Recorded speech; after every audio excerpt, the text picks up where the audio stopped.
Hey everyone, how you doing? If you are new here, I'm Nicol Concilio and welcome back to the video. So if you follow me on Instagram and on TikTok, you already know that this year has been major for me in regards to books. I'm not kidding you guys when I say I have literally never read a book in my entire life. I mean, my own mother wound up doing my summer reading projects in school for me and would just tell me what they were about. I hated reading, and I think it boils down to the fact that I never read anything that I actually thoroughly enjoyed. They were always, part of the school curriculum. It wasn't until this year Book Talk majorly influenced me to start reading A Court of Thorns and Roses and the ACOTAR series. Today we're going to be rating all of the 5 ACOTAR books. We're going to be talking about how to get into reading if you struggle with that. So let's get into it. I also do want to warn you that there are going to be spoilers in this video, so if you don't want any ACOTAR spoilers, please click away, alright? The fact that I even read these books is like insanely impressive to me, especially coming from a girl who never read books a day in her damn life. These are what the covers look like. However, your girl also fell into a deep hole because, I have the type of personality where I get fixated on one thing and then I have to do it to prove to myself that I can do it. I also loved the book so much that I wound up rebinding them myself and started my whole rebinding journey. It's giving Joe Goldberg, it's giving Without the Stalker vibes. I did the DIY for the first 2 books. I'm actually planning on finishing doing that for these books throughout the whole series. Let's start rating these books. We're gonna rate this 1 through 5, 1 being the best and 5 being the worst. Now, I honestly can't even sit here with a straight face and tell you guys that any of these books are horrible because they're not. And I literally finished 5 books in 2 months, which is unheard of for me. Coming in at number 5 is the first book, A Court of Thorns and Roses. The reason I put book number 1 at the bottom is because there are so many incredible things that happen throughout this entire 5-book journey that they just top book 1. And a lot of the consensus Your statistics with book 1 is that it was difficult to read, difficult to get into. I personally didn't feel that way. I felt hooked from the very beginning of this book. I could not say enough good things about this book. You hold a little something extra special in your heart for the book series that really made you fall in love with reading. And I can confirm now, after starting my entire book journey and being, about 7 or 8 books in at this point in general, nothing has filled the void of ACOTAR, but God, if you've never read this series, I am so jealous of you. The book starts off really slow. We meet a young girl named Feyre and her family of 2 sisters, Nesta and Elaine. Is that her fucking sister's name? I don't even remember. She's so irrelevant. Yeah, the sister's name's Elaine. You really learn to understand the family dynamic between the 3 sisters. You kind of learn to hate her sisters, but also love them at the same time. And you really learn to hate her father. They live in a normal human world where there happens to be fairies, and I know that sounds insane. We're not talking about Tinkerbell here, okay? We're talking about 6'5", 7 foot fairies, okay? And the human world is quite literally terrified of these fairies. Feyre is a hunter and gatherer for her family because they used to actually be pretty well off financially until her father gambled all their monies. Feyre's dad can't walk. Feyre's sisters don't really do much. Feyre's the youngest sister, and yet she is responsible for taking care of the entire family. So she goes out and about and hunts and gathers and provides food for her family. Now, it had been quite a few months since they had eaten because it was in the winter time, and Feyre goes out and shoots a wolf, and this wolf is fucking huge, bitch, okay? Like, she's questioning, is this a fairy? Is this not a fairy? What the fuck is this? And so she kills this motherfucker, brings it back home, is so stoked that she's got food for her family, and she's even like, ooh, maybe I'll get like some extra money, I'll sell the fur, I can paint some things, and comes to realize that she did indeed kill a fairy. Now this is where we meet Tamlin, who is the fairy that captures Feyre. Tamlin's basically like, I want a life for a life. And she's like, what are you gonna do about it? Like, Feyre is a Sag. She is a Sag through and through. She's actually born on winter solstice. When I read this book and I'm reading in Feyre's point of view, I'm like, yes, Miss Girl. Yes, yes, yes. Those are the things that I would say. So they basically come to a agreement that Feyre is gonna go live at the Spring Court, which is where Tamlin lives, which is part of Prithian, which is indeed the fairyland. She's confused. She tries to escape every chance she can get. And at some point, I'm like, bitch, can you please stop running? Like, your life is so much better in fairyland than it was in the human land. It is a Beauty and the Beast retelling in a sense. There is a curse on the Spring Court, and Feyre basically has to fall in love with Tamlin to break the curse. Feyre pretty much saves the entire Spring Court, and her and Tamlin live happily ever after, or so we think. Coming in at book number 4 is A Court of Frost and Starlight. Yeah, there's so many goddamn names to these books. A Court of Frost and Starlight. This book is heavily hated on because it's kind of like a novella. How many fucking pages are here, bitch? There are only 233 pages. Now, in normal person land, this is a book, okay? But in A Court of Thorns and Roses land, people sometimes don't even count this as a book. They say like, oh, this is 3.5. Shut the fuck up.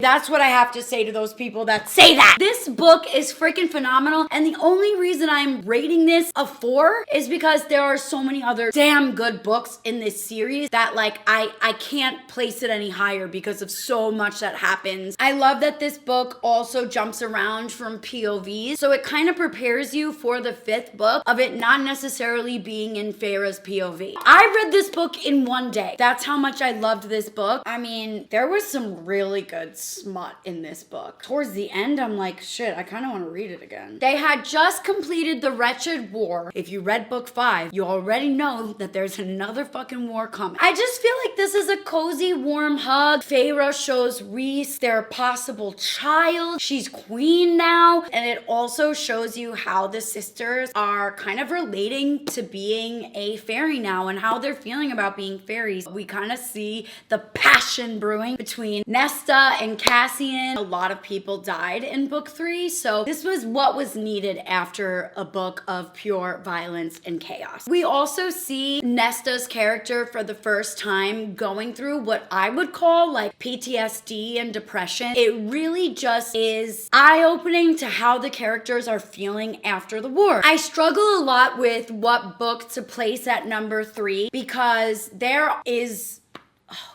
I don't know, guys. I struggle a lot with this placement. Everybody loves the second book of ACOTAR, and I have to strongly agree that that book was fucking phenomenal on multiple occasions. I don't look for suspense in characters coming together. Like, some people love a slow burn and a build-up. I could take it or leave it. It doesn't really bother me. It's not like the passion within that I need. I am gonna say book number 2 is number 3 for me. And I know a lot of you guys are gonna think I'm wackadoo for saying this. I just think that I liked Wings and Ruin more. That doesn't diminish the love and the lust and the passion that I feel for book number 2. This book is finally the book where shit goes south with Tamlin, and Feyre is set to marry Tamlin, and Tamlin, aka Tampon, everybody calls him that on Book Talk, you literally learn to hate him. Especially the end of this book, you are like, I can't believe I ever liked you. You're a snake, you're a rat.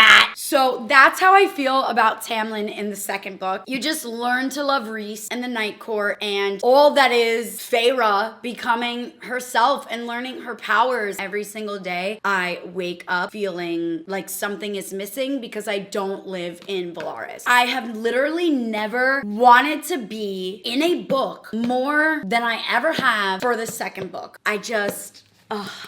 please, someone find a way to take me to Valaris, please. Another big thing in this book is that Rhys really helps Feyre develop her power, and I love that dynamic. I love that he actually teaches her how to use her powers and teaches her to read and to write, whereas Tamlin just wanted her locked up in a tower like fucking Rapunzel, okay? Really fell in love with Rhys in this book. In the first book, you meet Rhys and you're like, I hate him. He objectifies Feyre. He is a POS. And then you read this book and you're like, You're like, where's Myra Sand? I'm really trying to get Riley to read these books because they're just so amazing. A Court of Mist and Fury really was the book that solidified for me I am in my reading journey, because I finished this book within 3 days. I loved it so much, and it's over 600 pages. So you have to understand, to go from literally never reading, even reading an article on my phone sometimes was too much for me to do, like the attention span was not there, to literally putting my phone down, never being on my phone, quitting smoking weed. Seriously, books have changed my life for the better, and I truly cannot say enough how much I have seen a drastic improvement in not only my mental health, but my outlook on life. I'm not comparing myself to people as much because I'm not on my phone as much. I'm reading more. And it's also just made me more creative of a person, whereas when I'm on my phone all the time, I feel burnt out. I don't know what to film for you guys. God, this book was great. God, chapter 55 was everything. I mean, the smut in this book and the lead up to the smut, when you finally get to the smutty parts, you're like, more.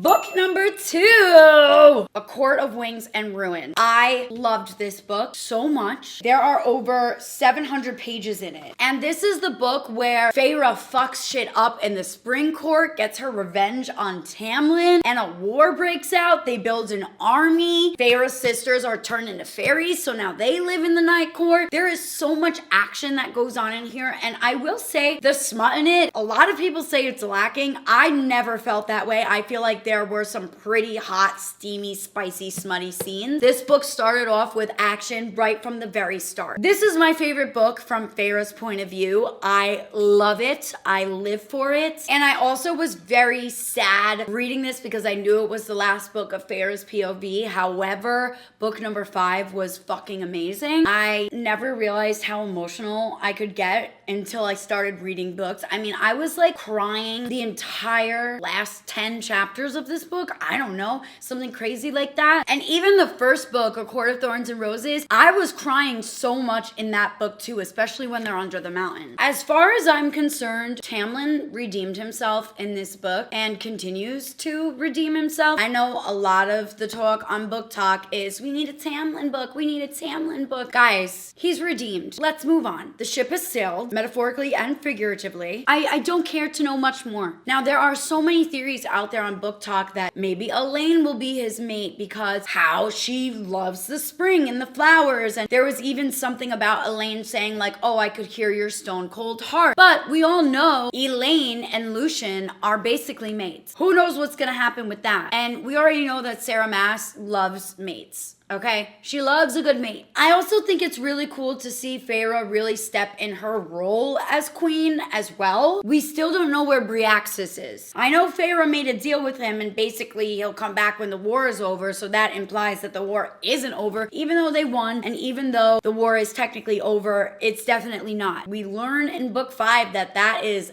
not the case. And at the end of this book, we are meant to believe that Rhys dies. That shattered my fucking soul. Thank God he comes back. But I also could have done without Amryn coming back, because now it's kind of like she released all her powers. What is she now? She's just there. Even throughout book 5, I'm kind of like, why is she here? What is her point? And that brings us to book number 1, my favorite out of the entire series, A Court of Silver Flames. Now, I was devastated when I found out that Feyre's POV was basically completed and that this is now the book that has Nesta's POV. I first started off this book and I was like, Nesta's insufferable, but quickly became to love it and actually is my favorite book. Nesta and Cassian forever. Forever and ever and ever and ever and ever and ever and ever. And I also find myself relating to Nesta a lot because throughout this series, she feels like she is worthless, and that's definitely a feeling that I have had majority of my life and still continue to this day work on in therapy. And a lot of the things that Nesta said in this book I really related to and really empathized with her. There is so much lore that we still need to find out about Nesta. Does she still have her powers? Do her and Cassian have a baby? I mean, Sarah, we need you to write this next book, girl. We really do. The smut in this book is about 1 million out of 5, okay? I mean, it is every other chapter at some point, and I loved it. I think I'm more of a smutty reader in general. Like if a book doesn't really have smut, I can get bored. I don't know. I mean, I love it. I didn't know that this was even a genre of book. And like you kind of hear about it, you're like, oh, please. It's like, why would I ever like that? I love it. I also love that there is so much stubbornness behind Nesta, again, because I can really see myself in her. And also her saving the day, saving Feyre, saving Rhys. We still need to know what's up between her and the Cauldron. You know what I'm saying? Like this book came out, I think, in 2021. Alexa, when was A Court of Silver Flames released? What year? From omnicall.fr, Court of Silver Flames was released in February 2021. Girl, February 2021. I was talking to a Barnes & Noble's employee, and even she was saying to me, I think it's gonna be a novella. What I think is it's gonna be a novella. It's gonna be about, this is, I have no idea. This is what I think. I think it's gonna be about Nesta and Cassian. It's gonna be maybe about their wedding, and maybe about Feyre and Rhys's baby, and all that. And then